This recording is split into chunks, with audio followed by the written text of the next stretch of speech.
నమస్కారం. నా పేరు డాక్టర్ షగుఫ్తా. నేను న్యాచురోపతి డాక్టర్‌ని. ఈ బ్యాక్ పెయిన్, నెక్ పెయిన్, మోకాళ్ళ నొప్పులు, ఈ రకరకాల నొప్పులన్నీ ఎందుకొస్తున్నాయి? అసలు ఏ డెఫిషియన్సీస్ వల్లొస్తున్నాయి? ఎస్పెషల్లీ నరాలలో బలహీనత గానీ, అసలు నరాల బలహీనత ఎందుకొస్తుంది? అంటే బలమైన ఫుడ్ తినకపోతే ఆటోమేటిక్‌గా నరాలలో స్ట్రెంత్ పోతది. దాన్ని నరాల బలహీనత అంటారు. ఇది కామన్. సో, ఆ బలమైన ఫుడ్ ఏంటి? అసలు ఏమిస్తే బలమొస్తది నరాలలో?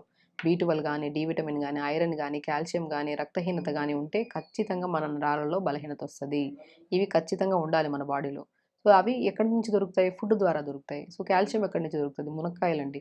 అద్భుతం మునక్కాయలు. నేను అందరికి చెప్తున్నా. నరాల బలహీనత గానీ, నరాల తిమ్మిర్లు గానీ ఉంటే ప్రతిరోజు ఈ ఈవినింగ్ టైమ్స్‌లో ఆ స్నాక్సు, ఆయిల్ ఫుడ్సు, టీ, కాఫీలు అవన్నీ తాగడం బంద్ చేసేసి ఇప్పుడు నేను చెప్పే వెజిటబుల్ సూప్ తెచ్చుకొని తాగండి. ఒక మంచిగా వెజిటబుల్ సూప్ తాగడం వల్ల నరాలలో స్ట్రెంత్ ఒస్తది. బాడీలో ఎనర్జీ వస్తది.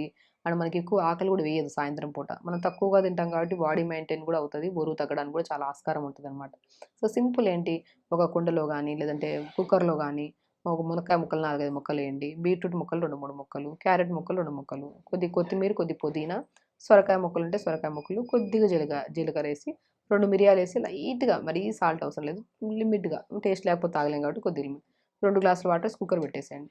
2 విజిల్స్ అయిన తర్వాత దింపి స్మాష్ చేసేసేయాలి అంతే. లేదంటే మట్టి కుండలో అయినా సరే ఉడకబెట్టుకోవచ్చు. చాలా మంచిది మట్టి కుండలో ఉడకబెట్టుకొని తాగితే. సో, ఉడకబెట్టేసి స్మాష్ చేసేసి దాంట్లో కొద్దిగా నువ్వుల పౌడర్ గానీ, పంకిన్ సీడ్స్ పౌడర్ గానీ చేసుకొని ఒక్క బౌల్ తీసుకోండి.